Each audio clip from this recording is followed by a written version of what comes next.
પાદરાના વાલીપુરામાં પીવાના પાણીમાં લાલ રંગ, લોકો પીવા મજબૂર કે તંત્ર નિંદ્રામાં? પ્રદૂષણ હટાવવાની વાતો વચ્ચે પાણીમાં પ્રદૂષણનો ગંભીર આક્ષેપ, ચોખ્ખા પાણીની માંગ સાથે હકની વાત, સંગઠનનો વિરોધનો ઇશારો. પાદરા તાલુકાના એકલબારા નજીક આવેલા વાલીપુરા ગામમાં પીવાના પાણીની લાઇનમાં લાલ રંગનું પાણી આવતા સ્થાનિકોમાં ચિંતા અને રોષ ફેલાયો છે. એક તરફ પાદરામાં પ્રદૂષણ હટાવવાની મોટી વાર્તાઓ કરવામાં આવે છે, તો બીજી તરફ ગામડાઓમાં પીવાના પાણીની આવી સ્થિતિ સામે આવતા તંત્રની કામગીરી સામે સવાલો ઊભા થયા છે.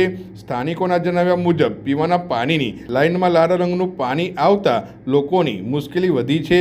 પાણી ખરેખર પીવાલાયક છે કે નહીં તે અંગે તાત્કાલિક વૈજ્ઞાનિક તપાસ અને પાણીના નમૂનાનું પરીક્ષણ કરવાની માંગ કરવામાં આવી છે.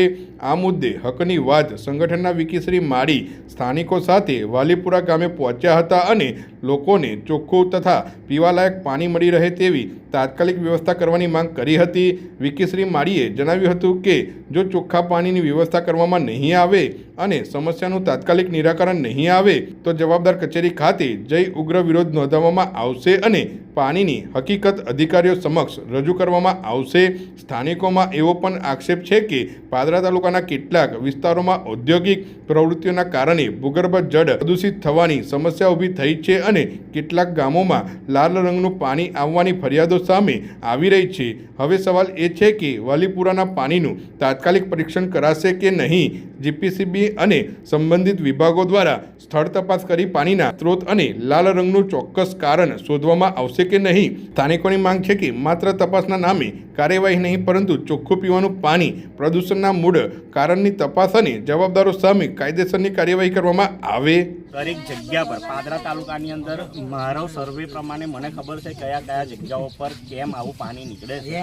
કેમિકલ કંપનીઓ ધરાવતી જેટલી આજુબાજુની ઇન્ડસ્ટ્રી છે એ પોતાના પ્રાઇવેટ બોરવેલ કરીને જે ભૂગર્ભની અંદર જે પોતાનું ઝેરી કેમિકલ ઉતારે છે એના લીધે ભૂગર્ભ જળ ખરું ને એને નુકસાન પહોંચે છે, એટલે લાલ પાણી નીકળે. આ ડોરું પાણી નથી કે કોઈ ચોમાસામાં કોઈ ગટર લાઇનનું પાણી ભેગું થયું હોય ડોરું પાણી છે એવું લાગતું નથી.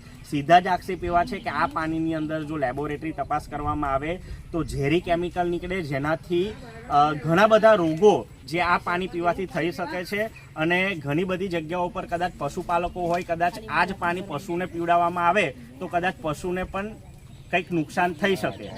માટે આ જે પાણીનો ઉપયોગ ના કરાય અને તંત્ર દ્વારા અહીંના સ્થાનિક જે નેતાઓ છે, સરપંચ છે, એમના દ્વારા સચોટમાં સચોટ રીતના અને કામગીરી કરીને પીવા લાયક પાણી બધાને મળે એવી આપણી આશા છે.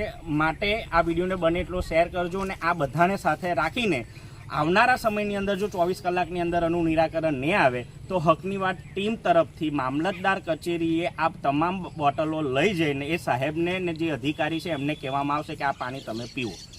શું નામ છે બેન તમારું? પ્રિયાબેન. અને કયા ગામની સમસ્યા છે? વાલીપુરા એકલબારા.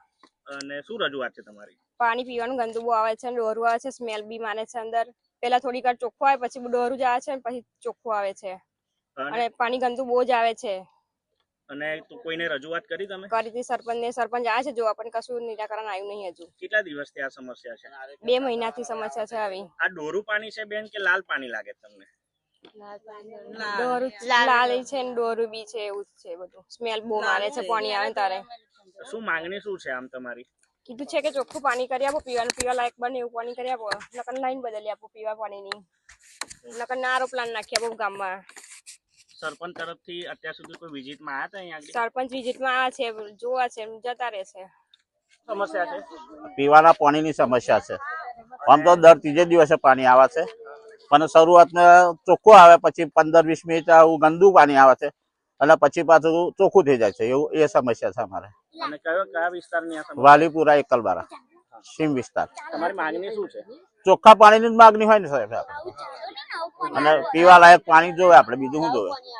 બરાબર. અને કોઈને રજૂઆત કરી છે તમે? સરપંચને રજૂઆત કરી, આરોગ્ય ખાતાને રજૂઆત કરી, મેલેરિયા ને બધા. એ લોકો કે અમે હોજીએ છે દરરોજ એવું કે છે. જયારે આપણે પૂછીએ ત્યારે કે અમે તપાસ કરીએ છીએ પણ જડતું નહીં એવું કે છે. સરપંચનું નામ શું છે? ધનજીભાઈ. એટલે એમને મળતું નથી? હા, મળતું નહીં. આપણે સમસ્યાનો માટે હોજવા તૈયાર જ છે ને, પણ મળતું નહીં, અમે શું કરીએ એમ કે છે. પીવાના પાણી માટે એમને કેવા કઈ જવાબ આપ્યા હતા તમને? એ તો એવું કહે છે કે ફાવે તો પીવો, નહીં તો ઢોરી દો. કે બરાબર. હા અને પાણી ભરવા માટે ક્યાં જવાનું છે? ના ફાવે તો ડબાસાથી ભલાવો તમે પાણી એમ તો આવું વર્તન કેટલું યોગ્ય લાગે તમને? નહીં જ યોગ્ય ને પણ શું કરવાના